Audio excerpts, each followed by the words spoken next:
1989, only on NTD. Stay with us and we'll bring you more news right after this break.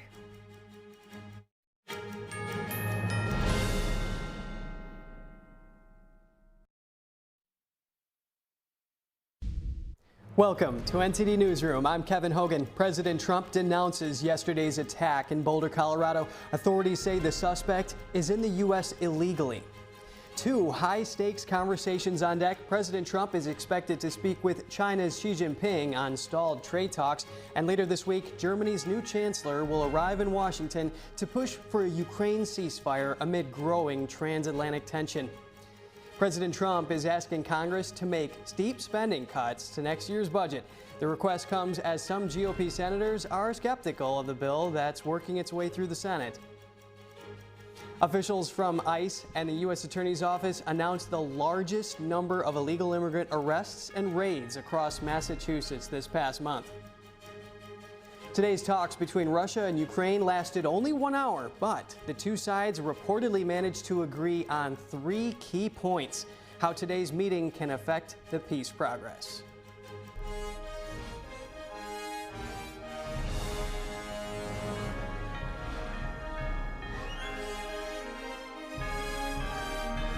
This is NTD Newsroom, live from our global headquarters in New York City. The suspect in yesterday's attack in Boulder, Colorado, is in the U.S. illegally. That's according to the White House and Homeland Security. The suspect allegedly threw firebombs into a crowd of protesters. They were advocating for the return of hostages held by Hamas terrorists. A Homeland Security spokeswoman said the Colorado terrorist attack suspect, Mohammed Solomon, is illegally in our country. She said he entered the country in August 2022 on a tourist visa that expired in February 2023. White House Deputy Chief of Staff Stephen Miller wrote, "Immigration security is national security. No more hostile migration." The suspect allegedly shouted "Free Palestine" as he threw the firebombs. At least 8 people were injured in the attack. The suspect is now facing multiple felony charges and is expected to appear in court later today. President Trump took to Truth Social this afternoon to denounce yesterday's attack in Boulder, Colorado. Authorities say the suspect targeted volunteers with the organization Run for Their Lives, wounding 8 people. Trump wrote, quote, "Yesterday's horrific attack in Boulder, Colorado will not be tolerated in the United States of America. Run for Their Lives is an organization demanding the immediate release of Israeli hostages in Gaza." Volunteers had been holding a demonstration when Mohammed Sabri Solomon allegedly began assaulting attendees with a makeshift flamethrower and other fire-lighting devices. Solomon reportedly yelled "Free Palestine" as he carried out what the FBI is describing as a targeted terror attack. The FBI added that the 45-year-old suspect told police he planned the attack for a year. The Bureau added that he targeted what he described as the, quote, Zionist group. Department of Homeland Security Assistant Secretary Tricia McLaughlin posted on X that Solomon entered the U.S. in August 2022 on a B-2 tourist visa. McLaughlin said that visa expired over 2 years ago. Trump posted on Truth Social, quote, "This is yet another example of why we must keep our border secure and deport illegal anti-American radicals from our homeland." Witnesses recounted the dramatic scenes after a firebomb attack in Boulder, Colorado. One of them said a 20-foot-long rope of fire shot in front of her, which when the scene quickly turned chaotic as people looked for water to put out flames and find help. These, like, shoots of fire, linear, about 20 feet long, spears of fire, 2 of them at least came across right into the group about 15 feet from me. It was very strange to just hear a crash on the ground of a bottle breaking, and then it sounded like a boom, and then people started yelling and screaming. I saw fire, I saw people falling and screaming and crying and tripping, and I saw the attacker have a Molotov. He had 3 Molotov cocktails. One of them he threw inside of a group, and one lady lit on fire from head to toe. And then the other 4 people were also injured and in a fire, but not as bad as the first one. The Supreme Court today declined to hear 2 appeals over restrictions to semi-automatic rifles and high-capacity ammunition feeding devices. Lower courts in Maryland and Rhode Island rejected arguments that the restrictions violated the Second Amendment. The cases would have offered the justices a chance to further expand gun rights. Justice Brett Kavanaugh, who sided with the majority, emphasized sympathy in the Maryland case over the challenger's argument that semi-automatic AR-15s are in common use by law-abiding citizens. He said that issue will likely return to the Supreme Court soon. Justices Clarence Thomas, Samuel Alito, and Neil Gorsuch dissented from the court's decision not to hear the cases. President Trump is asking Congress to make steep spending cuts to next year's budget. The request comes as some GOP senators are skeptical of the big budget bill now working its way through the Senate. NTD's Melina Weiskup has more. More details are out on the president's so-called skinny budget request. He wants more than $160 billion in cuts to non-defense spending and an increase to defense spending. The administration's cuts target a list of agencies, including the Departments of Agriculture, Education, Housing and Urban Development, and more. The more detailed request comes as the fate of Trump's big beautiful bill awaits Senate action. Senator Rand Paul says the math isn't adding up. It's a vehicle for increasing spending for the military and for the border. It's about $320 billion in new spending. To put that in perspective, that's more than all the DOGE cuts that we found so far. And he's not alone. Senator Ron Johnson expressed similar concerns, and Senator Rick Scott said on the Katz Roundtable on Sunday, quote, "Unfortunately, the House bill cuts spending over the next 10 years by something like 1.7%. There's a lot more we have to do." Despite the road bumps in the Senate, the White House still expects the bill by July 4th. So the one thing I could say is that we're 100% confident that this bill is going to pass, because in the end, the senators who are worried about the bill understand that you're going to cast the economy into recession and vote for the biggest tax hike in history if you vote against the bill. Senators are back in D.C. this week, where they're expected to make changes to the House's bill. Reporting from Washington, D.C., Melina Weiskup, NTD News. Moving now to the legal battle over President Trump's tariffs, the president is warning there could be major economic consequences if courts strike down his tariff policies. He posted on social media that other countries could take advantage of the U.S., calling the possible outcome economic ruination. A lower court had blocked the tariffs last week, but a federal appeals court quickly overturned that ruling. Commerce Secretary Howard Lutnick says the legal fight could end up at the Supreme Court. And Trump is expected to speak with Chinese leader Xi Jinping this week. That's the message from White House National Economic Council Director Kevin Hassett. Take a look. That conversation with President Xi actually has been scheduled. When is it going to take place? I'm not sure if it's been scheduled at a specific date, but it has been discussed that the two of them will talk about the Geneva Agreement. It's something that the presidents want to talk about this week. So it is going to happen this week, though? You're sure of that? I'm not sure, George, because you never know in international relations, but my expectation is that both sides have expressed a willingness to talk. The top aide spoke to ABC News yesterday, saying the two leaders would speak about trade negotiations. The U.S. and China are in the midst of a 90-day tariff reprieve, but Friday morning, Trump wrote on Truth Social that China had totally violated the agreement. Soon after, he wrote that tariffs on steel and aluminum would double.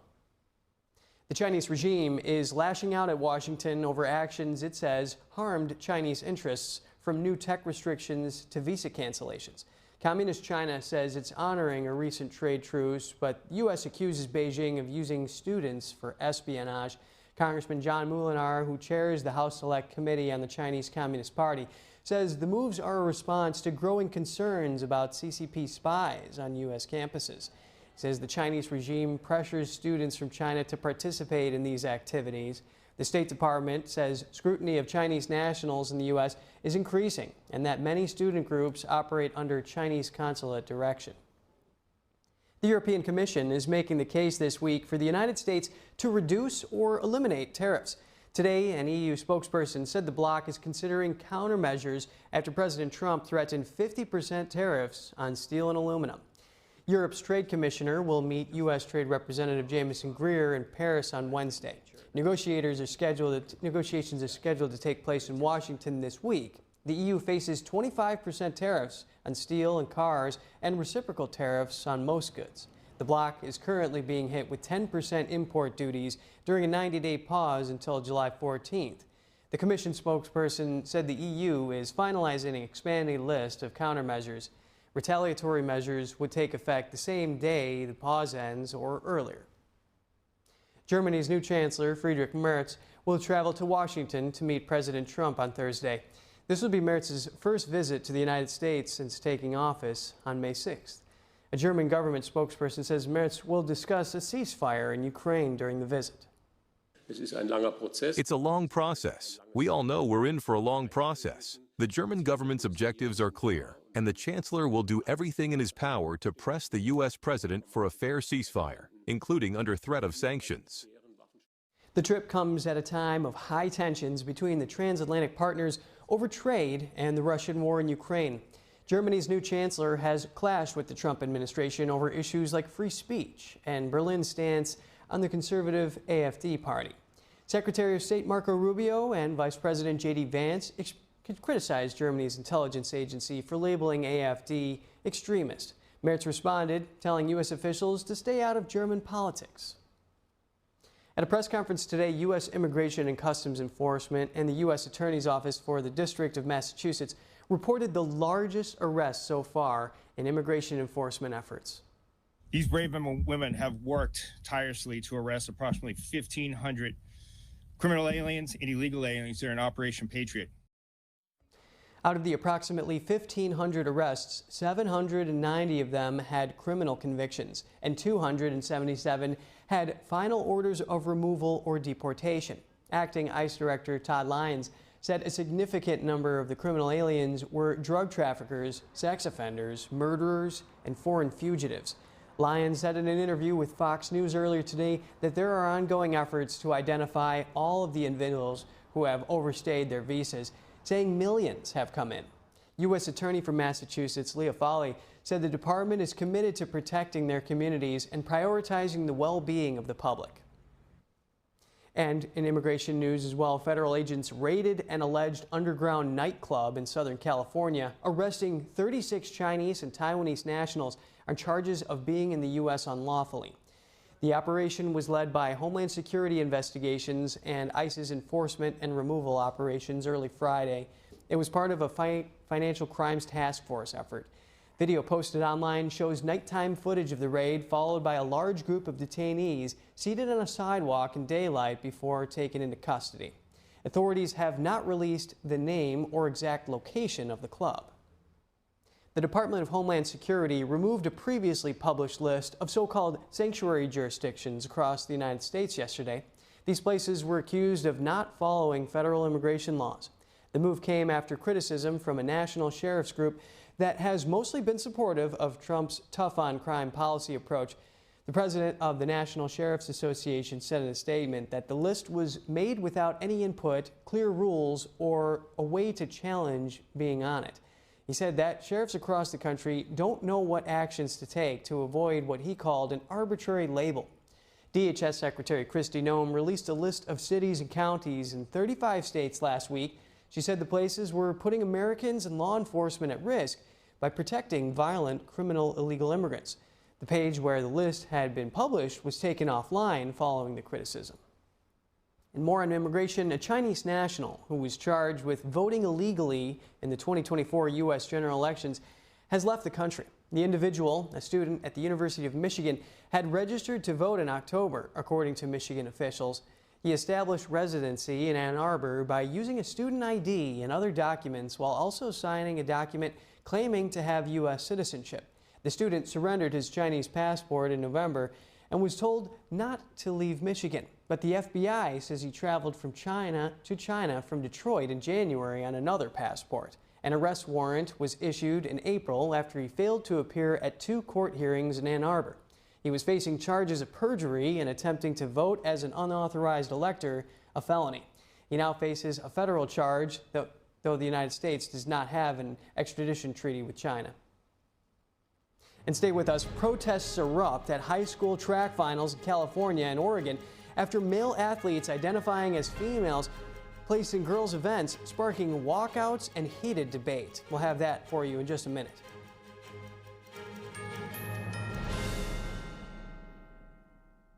Stay tuned to get a free month of home warranty protection. Tired of searching for contractors when your home appliances and systems break down, only to leave you stuck with a huge repair bill and shoddy repairs? Plumbing, heating, air conditioning, and appliance breakdowns could cost thousands. Hi, I'm Ty Pennington, here for Choice Home Warranty. They protect my home from expensive repairs, and they can do the same for you. No matter if it's your refrigerator, plumbing, or more than 20 other home systems and appliances, Choice Home Warranty has saved millions of homeowners a whole lot of money. For a low monthly fee, you get their nationwide network of trusted local technicians with plans that cover repairs and replacements done quickly and the right way. I would recommend anyone who is listening to this to call Choice Home Warranty. It eliminates the anxiety, frustration, and it saves you money. Don't let an appliance or home system break the bank, leaving you stressed. Call Choice Home Warranty before that happens and get your first month free. Plus, call in the next 5 minutes and we'll give you free limited roof leak coverage. That's a $70 value, free. Just call now. No more headaches searching for technicians. No more budget-breaking chaos. Just a peace of mind of having Choice Home Warranty at your service. I trust Choice Home Warranty with my home, and you should too. Year after year, Choice Home Warranty is recognized as the nation's top home warranty and has thousands of 5-star reviews from real homeowners. Experience real budget protection and call Choice Home Warranty now. Stop throwing money down the toilet chasing contractors. Call Choice Home Warranty now and save big with their special offer of your first month free and free limited roof coverage. Don't wait another minute. Call now. Call Choice Home Warranty for your free personalized quote and to get your first month free. Call in the next 5 minutes, and as our special offer, you'll receive free limited roof coverage. That's over $100 in savings. This offer won't last long. Call now to lock in your rate and save big. Call 800-216-9114, 800-216-9114.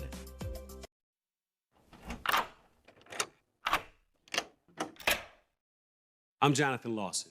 If you're 50 to 85, please listen closely. The lock I want to talk to you about isn't the one on your door. It's a rate lock for your life insurance that guarantees that once you're insured, your rate can never go up at any time for any reason. Many policies you see don't have one, but you can get a lifetime rate lock from Colonial Penn. This plan was designed for people on a fixed income with coverage options that start at $9.95 a month. That's less than 35 cents a day. Your rate is locked in for life. Coverage can never be canceled, and your acceptance is guaranteed. You cannot be turned down because of your health. See for yourself. Call for an information kit and gift. Both are free with no obligation. Call 1-800-624-6556 for your free information and your free gift. That's 1-800-624-6556. 1-800-624-6556. Call now.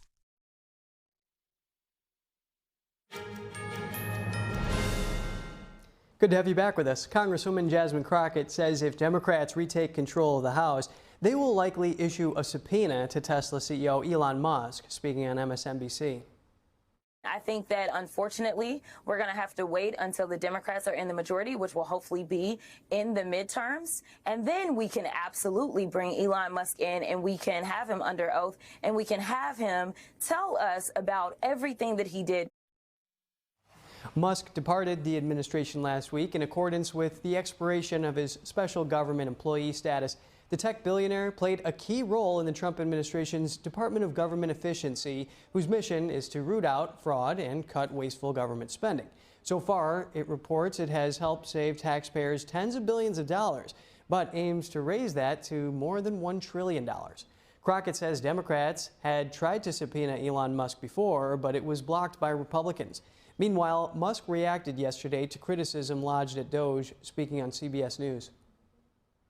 What was saying to happen was that, it's a bit unfair because, Doge became the whooping boy for everything. So if there was some cut, real or imagined, everyone would blame Doge. I've had people think that, somehow Doge is going to stop them from getting their Social Security check, which is completely untrue. Musk also defended Doge's mission to root out fraud, waste, and abuse. He compared the federal government itself to an oversized Department of Motor Vehicles, an agency that has become infamous for being inefficient. The Tesla CEO said he's a fan of smaller government, not big government. Although his position with Doge has expired, Musk indicated that the department's work would continue, adding that he thinks the Doge team is doing an incredible job. 3 cabinet officials visited Alaska to discuss oil drilling and pushing forward a natural gas project. A meeting took place yesterday between Alaskan senators and the Interior Secretary, the Energy Secretary, and the EPA Administrator. Today, the administration officials will travel to Prudhoe Bay oil field off the coast of the Arctic Ocean. They will also speak at Alaska Governor Mike Dunleavy's annual energy conference tomorrow. The purpose of the trip is to promote expanded oil and gas development in Alaska. Governor Dunleavy welcomed the visit, stating it reflects the administration's recognition of Alaska's strategic energy value. Their trip follows President Trump's recent executive order aimed at accelerating oil, gas, mining, and logging development in the state. Minnesota Governor Tim Walz is urging fellow Democrats to face what he describes as a political identity crisis. Speaking Saturday at South Carolina's Democratic Convention, Walz said the party has drifted from its working-class roots. He called it painful to watch working-class voters back a billionaire who, quote, gives tax cuts to other billionaires. Walz, who ran for vice president last year, urged Democrats to face hard questions now. Walz also said Democrats should learn from Trump's playbook and aggressively pursue their own agenda.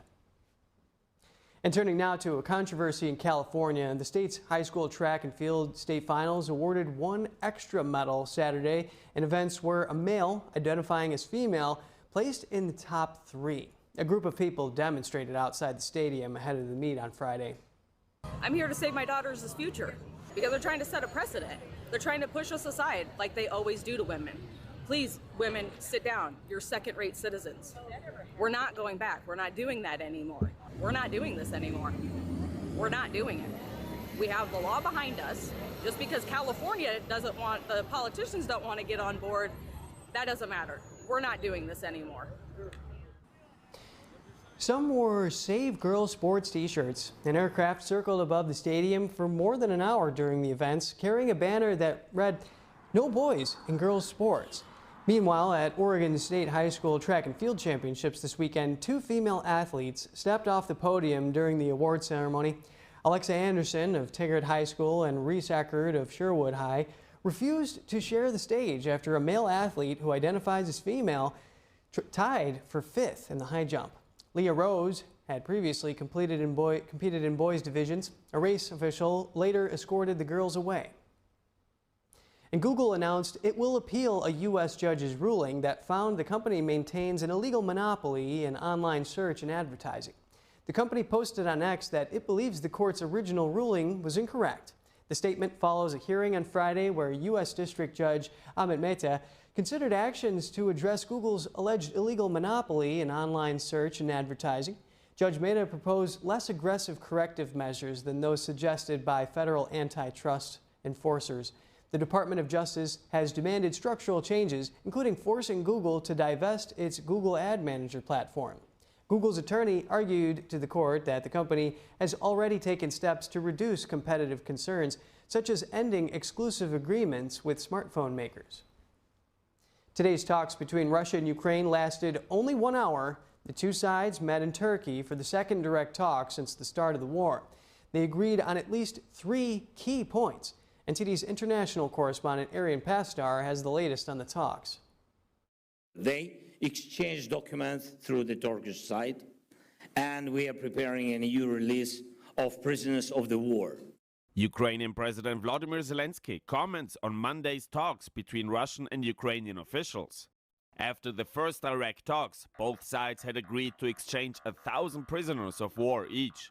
At Monday's talks, they agreed to exchange all prisoners of certain categories, rather than a certain number. We agreed to exchange all for all, seriously wounded and seriously sick prisoners of war. Second category is young soldiers who are from 18 to 25 years old, all for all.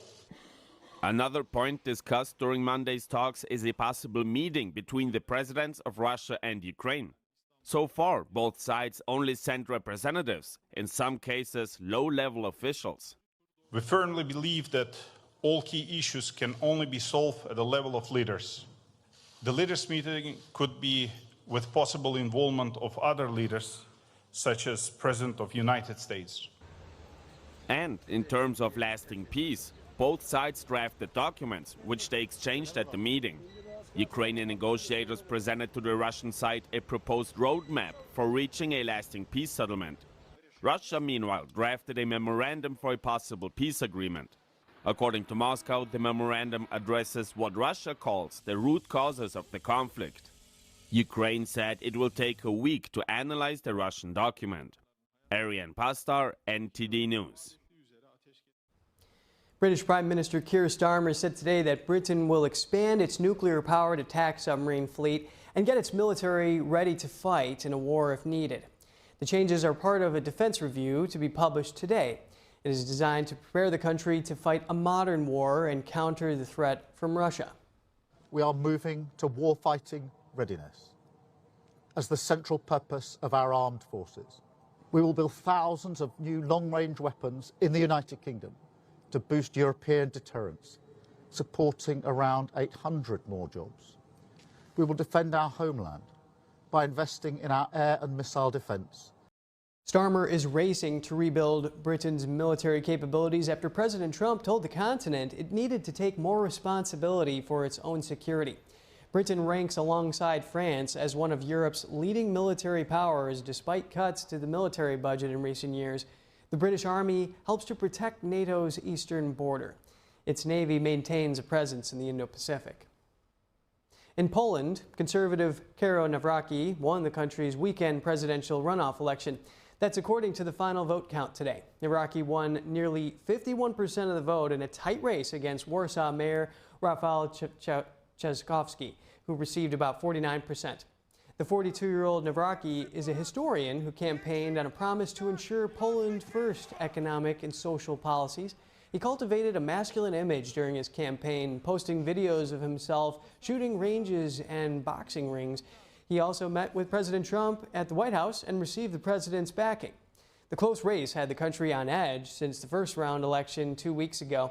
Nawrocki supports giving military aid to help Ukraine fend off Russia's invasion. And South Korea will elect a new president this week to succeed Yoon Suk-yeol, who was ousted over his brief imposition of martial law. Surveys suggest the Democratic Party candidate, Lee Jae-myung, is favored to win tomorrow's snap election. The main conservative candidate, Kim Moon-soo, wants a come-from-behind victory, but observers say his refusal to directly criticize Yoon over the martial law declaration have made it difficult for him to narrow the gap. 4 other politicians are also running for the presidency. The winner will be sworn in as president on Wednesday without the typical 2-month transition period.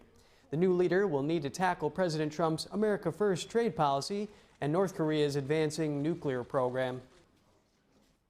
And coming up, how Hamas propaganda could be contributing to anti-Semitic attacks on American soil.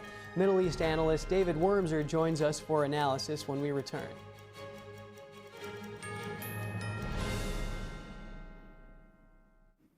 I was a young dad of 3 amazing kids. I was finally following my dream.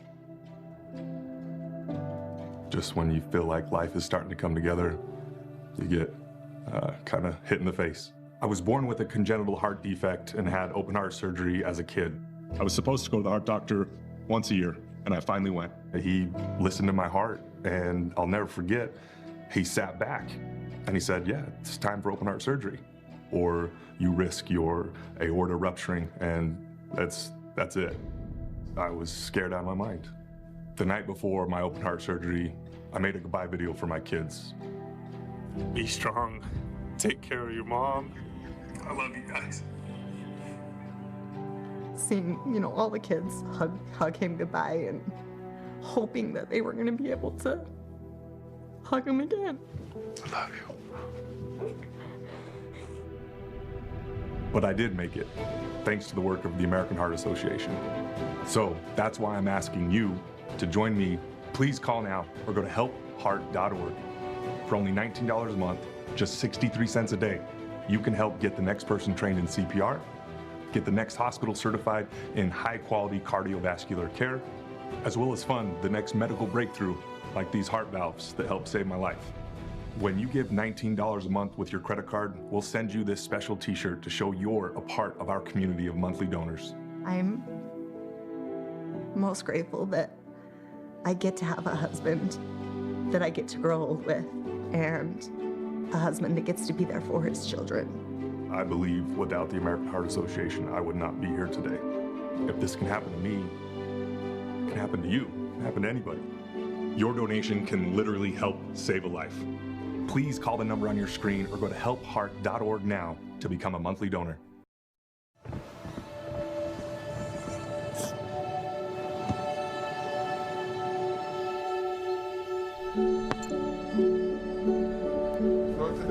I don't remember how it started.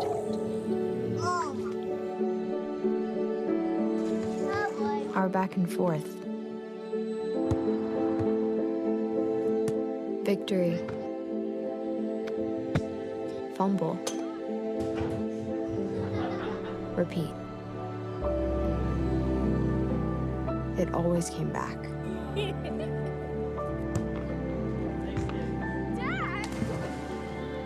Okay, here we go, throw it!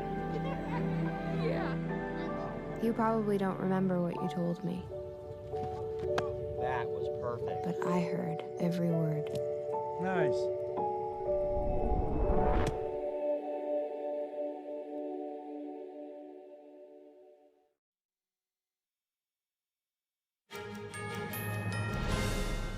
Welcome back. The Boulder Police Department shared some information today regarding the Pearl Street attack. In a post on X, the police showed the suspect's mugshot, saying that his date of birth is December 15th, 1979. The police said that none of the victims in the attack have died. The ages of the people injured range from 52 to 88 years old. The suspected attacker is facing several serious charges.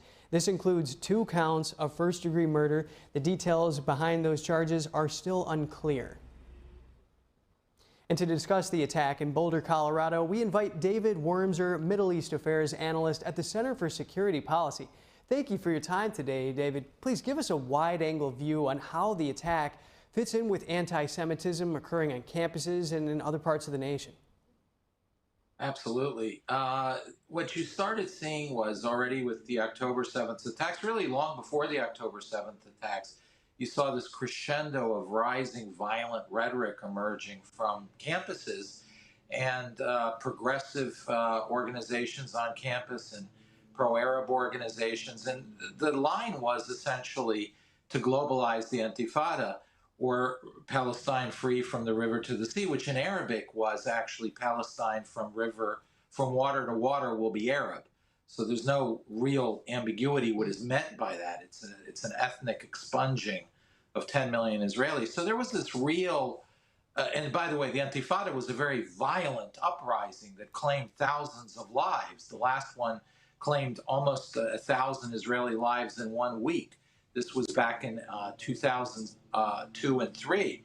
So when they say globalize the Intifada, that's a call for violence against Jews. And then we started to increasingly see that begin to happen. You had synagogues shot up in Toronto. You had a Jew who was murdered in Los Angeles during a demonstration. You had a Jewish doctor who was murdered by his Islamic patient for the sake of Palestine. You started seeing various plots that were uncovered.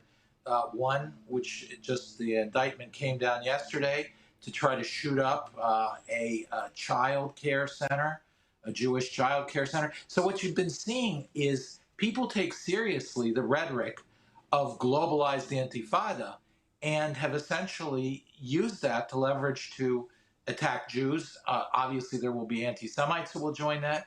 So we see a real all hands on deck, essentially, attack right now.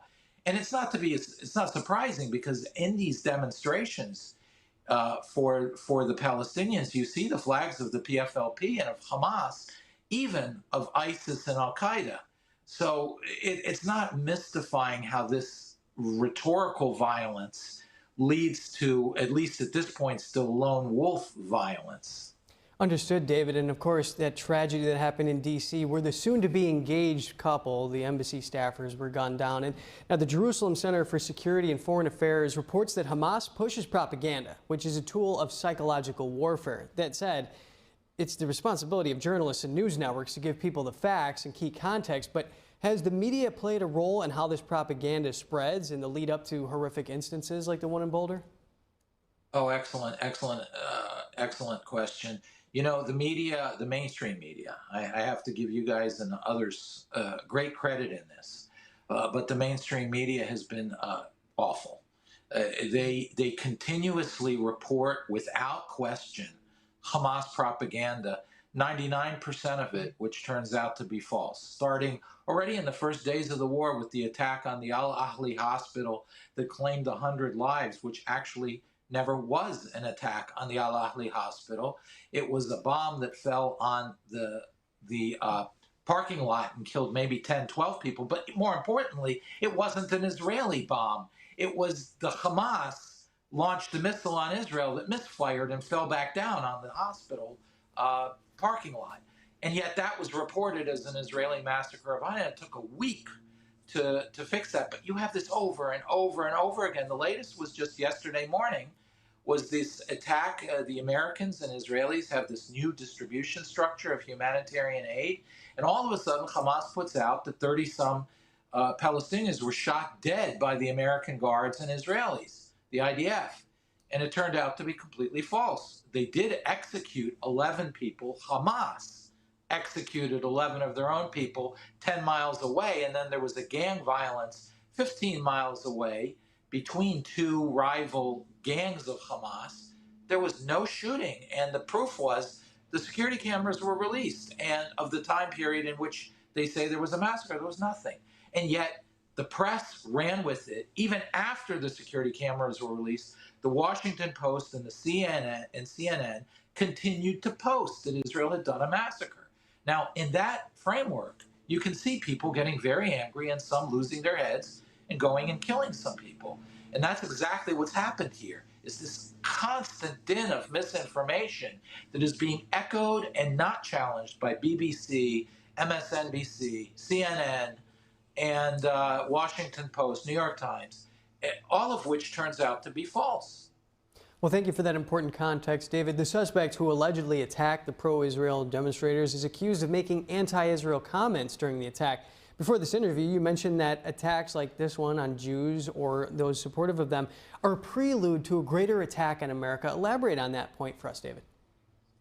Sure. When you listen to these people, they always say, there's two messages. One is, if you listen to the actual Islamists who are attacking, they say first the Saturday people and then the Sunday people. They're referring to the Sabbath, the people who celebrate Sabbath on Saturday, which are the Jews, and then the ones on Sunday, which of course are the Christians.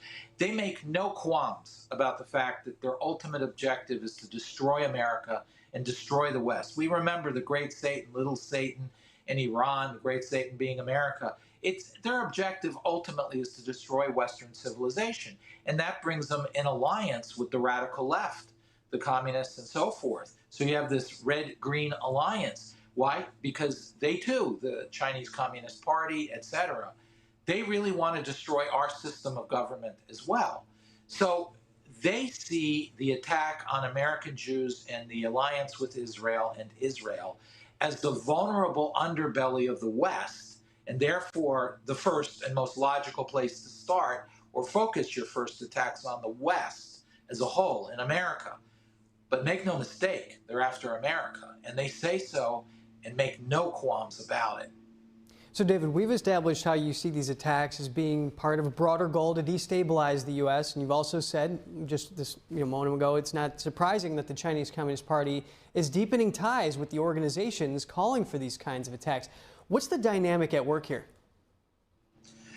Well, we've seen the big scandal of a lot of Qatari money that went to our universities, our businesses, and so forth. We're talking about many billions of dollars to universities to literally purchase faculty, professors, and fund structures in those universities that are anti-Semitic, anti-Israeli, and in many cases anti-American. But now what we see also is, for example, the one who murdered the two diplomats last week, one of which was an American citizen, one of which was not, the two Israeli diplomats last week, that was an organization from which he came, a communist organization, the killer, was from a communist organization that we know is funded by the CCP of China. So you have a direct connection between Chinese Communist Party funding a radical organization from which emerges a murderer. Very interesting conversation on this very important topic yet again. David Wormser, Middle East Affairs Analyst at the Center for Security Policy. Thanks for coming on. Thank you. Defense Secretary Pete Hegseth over the weekend said Washington will bolster its defenses overseas to counter rapidly developing threats by China, especially in its aggressive stance toward Taiwan. NTD's Daniel Monahan has the takeaways from the Shangri-La Dialogue Global Security Conference in Singapore. Defense Secretary Pete Hegseth says the U.S. is increasing security in the Western Hemisphere, taking back the Panama Canal from what he described as the malign Chinese influence. China did not build that canal. We did. And we will not allow China to weaponize it or control it. Hegseth called China's behavior towards its neighbors and the world an urgent wake-up call. President Trump has also said that Communist China will not invade Taiwan on his watch. So our goal is to prevent war, to make the cost too high, and peace the only option. The defense secretary says the U.S. does not seek conflict with the communist nation. But we will not be pushed out of this critical region. And we will not let our allies and partners be subordinated and intimidated through its massive military buildup and growing willingness to use military force to achieve its goals, including gray zone tactics and hybrid warfare. China has demonstrated that it wants to fundamentally alter the region's status quo. China protested against Hegseth, calling it a threat. It accused him of ignoring the call for peace from regional countries and of advocating a Cold War mentality. Australia is also sounding the alarm on Communist China's actions. What we have seen from China is the single biggest increase in military capability and build-up in a conventional sense by any country since the end of the Second World War. Australian Defence Minister Richard Marles says Australia wants to see strategic transparency and reassurance provided by China. And an understanding of why it is needed to have such an extraordinary military build-up that China is engaging in. How you doing? How are you? Hegseth has urged Australia to substantially boost its defence spending to 3.5% of its GDP as soon as possible, saying the investment would help maintain peace through strength in the Indo-Pacific. The Philippines says you only need to look at how China treats their much smaller neighbors to envision a China-led international order. What the Chinese government considers fair and just may stand in stark contrast to the norms and values accepted by the rest of the world. Meanwhile, Lithuania says the United States' strategic focus on the Indo-Pacific is both justified and necessary, but not America's responsibility alone. And the convergence of Russia, China, Iran, and North Korea into an increasingly coordinated authoritarian axis, let's put it diplomatically, demands an equally unified response by us. And the Dutch are warning that Chinese cyber espionage targeting the Netherlands is intensifying. The Dutch defense minister said Saturday that the Chinese Communist Party is especially focused on stealing advanced semiconductor technology. Daniel Monahan, NTD News. A Hong Kong man is fighting for his city's freedom while living in exile in Taiwan. Fu Tong and his wife were among the first demonstrators in Hong Kong charged with rioting in 2020 after pro-democracy protests started in 2019. Fu is now preparing to mark this year's anniversary of Beijing's June 4th massacre. Here's the story. Fu Tong co-hosts a Hong Kong human rights exhibition in Taiwan's capital, Taipei. It showcases artwork and photos from the protest movement. He is now preparing to mark this year's anniversary of the violent response to protesters in and around Tiananmen Square in Beijing on June 4, 1989. Before dawn, Chinese tanks entered Tiananmen Square. They crushed weeks of pro-democracy demonstrations by students and workers. Taiwan is the only part of the Chinese-speaking world where June 4th can be remembered openly. When Hong Kong can no longer hold a June 4th vigil and can no longer even mention it, Taiwan's existence becomes very important. It's one of the very few places in Asia where people can openly commemorate the June 4th incident, discuss it, and even condemn the Chinese Communist Party. The existence of such a space is hugely significant. A national security law imposed by the Chinese Communist Party has outlawed such events in Hong Kong. We have witnessed how our relatively free city can be completely silenced in just 5 years. Saying something anti-China or expressing views the government doesn't like can get you arrested and detained, with no idea when your trial will happen or how long you might lose your freedom for. I really feel like I've been chosen to be in this era. If I don't step up to do things that seem foolish and unrewarding, then who will? As long as I can, I'm willing to keep going. Fu leads tours of the Hong Kong Human Rights Exhibition in Taipei while also sharing some of his experiences from the front lines of the protests. He nevertheless feels that the message he hopes to convey is difficult to reach those still living in Hong Kong. But Fu's story resonated with some Taiwanese visitors who fear the island may head down a similar path as cross-strait tensions continue to escalate. Freedom and democracy do not come easily. While listening to the tour just now, the guide choked up several times. I just think it's incredibly suffocating to see a once free and democratic place turn into what it is now. I really hope this will never happen to Taiwan. Fu remains committed to advocating for Hong Kong issues and the values of freedom while living far away from home. We are well aware of what the Chinese Communist Party wants to do to us. Their methods may not be the same as what they did to Hong Kong. Instead, they might use cultural infiltration or gradually influence our daily lives. The Chinese Communist Party has never provided a full death toll of the Tiananmen Square massacre. Rights groups and witnesses say the figure could run into the thousands. Public discussion of what happened on June 4, 1989 is taboo in China. Entity will broadcast special coverage on Wednesday, June 4th, taking a closer look at U.S.-China trade relations and commemorating the 1989 Tiananmen Square massacre. Here's a preview. As world markets watch the current trade truce between the U.S. and China, talks of China opening up are cropping up again. It's a phrase with echoes in the past. What happened the last time major calls for economic reform, even government reform, rang out inside China? What took place that fateful day that is still remembered around the world, but silenced inside China? Join us to see if global trade is under the shadow of 1989, only on NTD. Up ahead, a town in northern Colombia turned one of its streets into a giant slide. Locals and visitors enjoyed the ride. We'll have that unique story for you in a minute.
I'm excited to announce that we're having a huge sale on overstock and brand new products.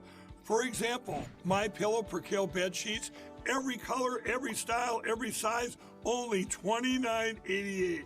Our Percale bed sheets are breathable, cool and crisp, and they're perfect for spring and summer.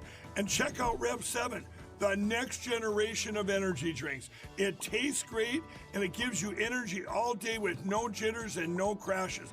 Best of all, it's actually good for you. And for a limited time, try our 3-pack absolutely free. So go to mypillow.com or call the number on your screen. Use your promo code to save 20% on our Rev 7 12-packs or try our introductory 3-pack absolutely free. And our Percale bed sheets, all sizes, only $29.88. Twin size, full size, queen size, king sizes, all $29.88. Inventory is extremely limited at this price, so order now. We said we'd never give in to a meltdown. Okay. And we'd never babysit with a screen. We said we'd never let the toys take over. Mariella! Never leave the house looking, well, and never let them out of our sight.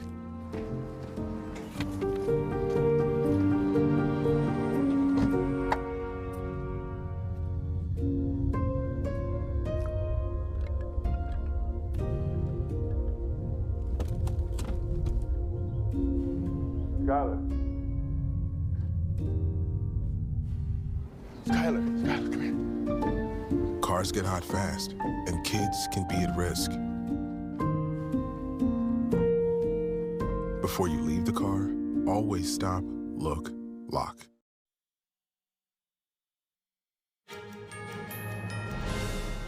It's good to have you back with us. Riots broke out in Paris this weekend following the French national soccer team's victory at the European Championship. Hundreds were arrested and millions in damages were reported across France.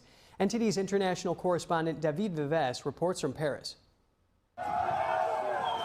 While Paris celebrated its national soccer team's victory at the European Championship, the capital was hit by violent unrest involving suburban youth. France's interior minister said on Sunday that barbarians have taken to the streets of Paris to commit crimes. The violence was widespread. 2 people died, around 200 were injured, including 7 firefighters and a police officer now in a coma. Over 560 people were arrested and many shops were looted or destroyed. 264 vehicles were set on fire. Damages are estimated in the hundreds of millions of dollars across the country. We saw shocking scenes of police and firefighters being attacked. It seemed like one part of France was celebrating while another came out to commit violence. It's starting to look like a foreign war on our streets. One person was killed in Grenoble and a 17-year-old boy was fatally stabbed in a fan zone in Docks. The violence in Paris had been anticipated by the prefect of police, and 5,400 officers were deployed in the capital. Still, their impact was limited. Police tried their best to prevent the damage, but you need to realize that when you're dealing with groups, dozens, even hundreds of groups of 30, 40, 50 young people acting together, it's very difficult for police forces to stop them. French President Emmanuel Macron commented on Sunday that nothing could justify what happened and that those responsible for the violence would be prosecuted. Le Figaro commented that the most troubling part is how little seems likely to change, calling such violence a new norm. Rudy Mana added that while he hopes for strong judicial sanctions, he has little hope this won't happen again. We police officers have no illusions. We tell ourselves that the next event, the next sporting victory, these barbaric mobs will be back, marching, looting, assaulting. That is very sad. Some district mayors debated on Monday whether the Champs-Élysées should remain closed and barricaded to prevent looting and vandalism during sports events. David Vives, NTD News, Paris. A town in northern Colombia turned one of its main streets into a giant slide yesterday. The slide gave locals and visitors an exciting ride. Bucaramanga is a small town of about 6,000 people in Norte de Santander region. Every year on June 1st, locals gather to build a giant slide. They do it to attract visitors and show a more positive side of the region to the world. The area is strategically significant for both illegal drug trafficking and illicit mining. The event started last year as a campaign promise from Mayor Oscar Perez to amuse residents. It became popular beyond their regional borders with the support of social media influencers who came to visit the attraction. In another part of Colombia, tomatoes flew through the air yesterday as the Gran Tomatina Colombia Food Fight Festival returned.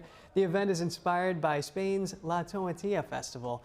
It took place in the town of Sumarachan. The festival was the 15th edition this year after many years of suspension. Some 20,000 visitors are expected during the 3-day festival that ends on Monday. About 45 tons of tomatoes are available to splash.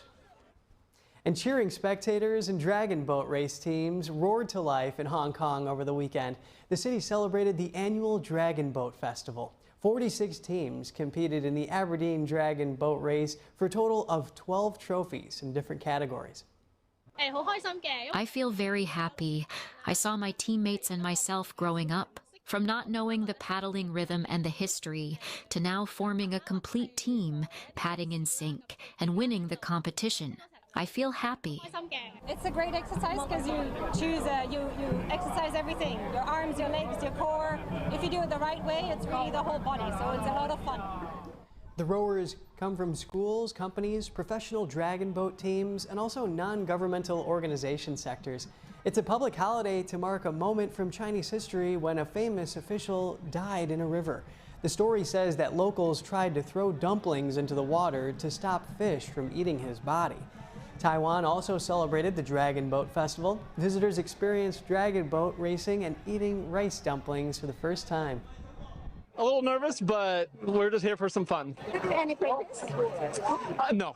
No? No practice. Nope, just on land, and they just showed us how to paddle now. We had some zongzi last night. We steamed it in the kitchen, had some mushroom and some pork, and it was really good. And my son made some at school. Very good. It's very good. I liked it a lot. Yeah, it was different than what we have back home, but yeah, it was good. Eating rice dumplings and dragon boat racing are common customs and activities during the Dragon Boat Festival. The annual traditional festival brings people together from all over the world to celebrate the event. And stay with us. Could California seniors lose health care coverage if they have too much money in the bank? A new proposal from Governor Newsom could make it harder for some seniors to qualify for Medi-Cal. We have that and more in the next hour.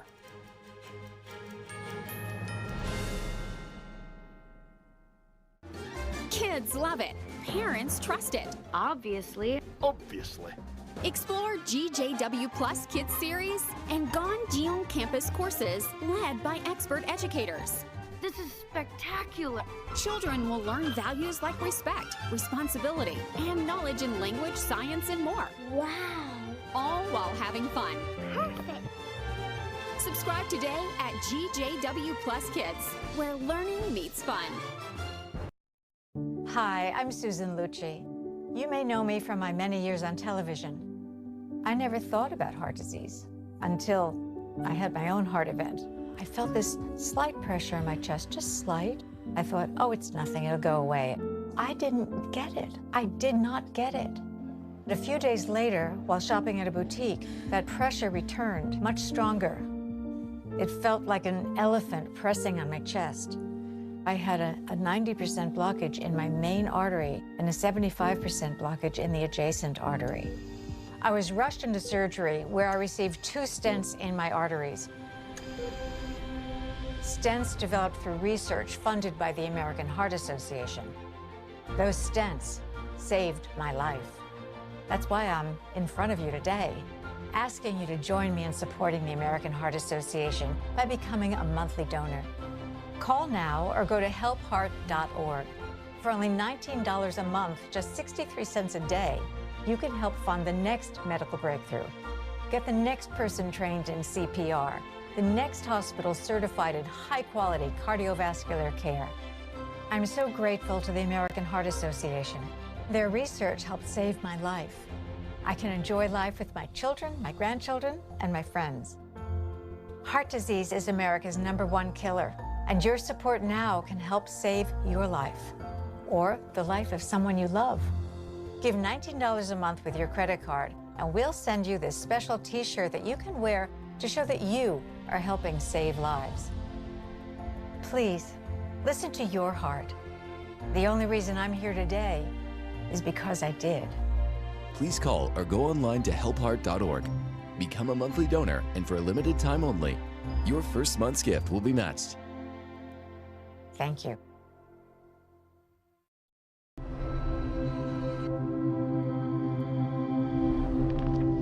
Ethan was shot in the head in his best friend's house with an unsecured gun.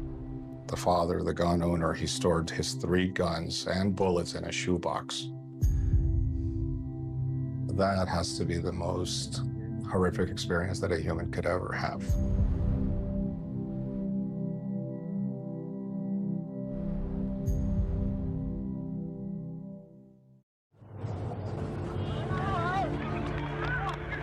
There are real consequences to controlled media.